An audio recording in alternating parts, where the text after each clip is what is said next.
it came time to do the pre-sequel, we were trying to look for characters that could show up and do really cool stuff, but also had a context existing beforehand. So what we did was we looked at the characters who were actually around Handsome Jack at the time and said, are any of these characters that we'd like to turn into something? Are any of these characters worth exploring? And so what we landed on, we got Nisha the Lawbringer, we've got Athena, we've got Wilhelm, and of course, Claptrap. There's 2 female characters, there's 1 male character, and there's a robot. It's about reflecting people as they are in the world as we are, and our fans and people as they are, right? Initially, when we built this universe, said it's going to be diverse, it's going to be interesting, and it's going to be culturally diverse, because culture is something we adore.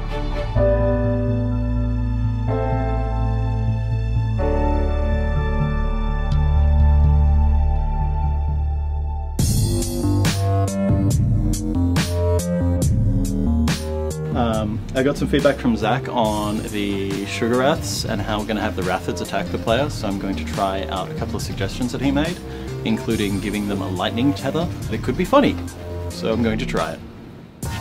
Well, you become one of the Vault Hunters, one of the heroes that's sort of working with Handsome Jack during his rise to power. And his closest lieutenants, it was very clear in Borderlands 2, were Wilhelm and Nisha. Now, Wilhelm, we know what he's going to become in Borderlands 2. Something that's really unique about him is you're actually visually changing him. You're unlocking robotic arms, robotic legs. In the pre-sequel, he starts out fully human, and as you build out his skill tree, he like slowly becomes more cybernetic. And also he has his 2 support drones, which is his special ability. One of them will go out and attack, and then the other one will actually hang behind and recharge Wilhelm's shields. He's just cool, man. Like, you feel like, I'm just cool.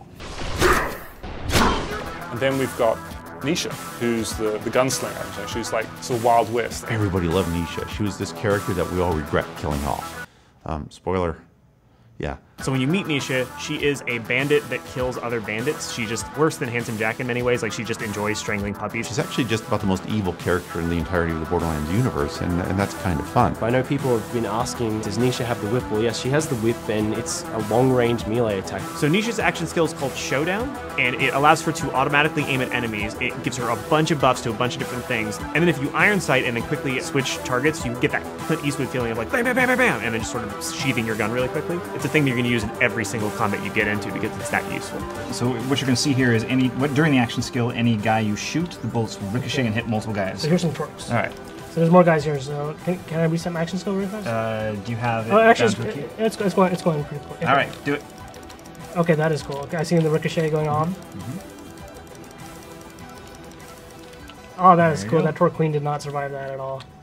Athena is a character from the General Nox DLC from Borderlands 1, the 3rd DLC. She was just a cool NPC that fought alongside you and helped you take down a bunch of bad guys. And we really wanted to explore her story and her difficulty and balance between good and evil, because she's sort of an assassin trying to find her way. Atlas is completely gone. She is out of money. She's out of food. She needs to take any job she can to get by. We also have been talking about having a character with a shield for years, but they're not as much fun to play in a video game because you're walking behind this shield moving really slow. We wanted someone who was fast and active and energetic and got into the battle. So Athena's action skill is the Kinetic Aspis shield, and it basically works where she puts it in front of her body, and any incoming damage that happens to the shield basically charges up its power. When you build that skill up, you can get to the point where you can take out 3 or 4 or 5 of those enemies with that shield, and that's just really cool to play with. Athena's a badass. I just feel like an awesome, like, ass-kicking superhero when I play Athena. I definitely see the disco mode. Hit it, and then basically go get close. Oh, snap. So the disco ball is just doing all the work for me. Yep, that's really cool. For the 4th character, I could tell many stories, but the truth is, Randy Pitchford, the president of this company, really wanted to play as Claptrap. Claptrap is a wild character. You know, we know Claptrap, he's been in the series forever. Claptrap is a Hyperion robot, so there's a really interesting set of narrative circumstances that allow him to actually be on Handsome Jack's team in that time between Borderlands 1 and 2. The idea is great, like, hey, wouldn't it be interesting to finally play as Claptrap? But what does that actually mean? Claptrap's a little bit of, a little bit incompetent, he's a little bit of unpredictable. And he's kind of an idiot. Lovable idiot, but he's kind of an idiot. I think Hyperion actually labeled it as malware at some point. His action skill is lunacy. If you don't want to be Claptrap, you definitely want him on your team, because when Claptrap uses his action skill, it affects everybody in the game.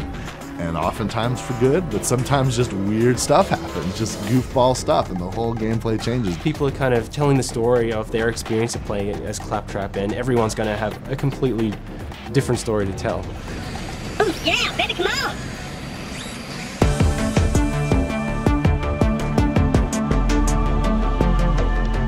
Borderlands is all about building on what's happened before to build a stronger product next time. A lot of the things that were still kind of lingering that just needed to get out of us after we'd finished Borderlands 2 were able to get into Borderlands the Presequel. In weapons, it was like, okay, well, what gun fantasy are we not hitting? Because we have the Western fantasy with Jacobs, we have the, American action movie star with Torg. We want to make people feel like they're having a fresh experience. It's a big game. You get your money's worth when you play a Borderlands game, and that is a thrill.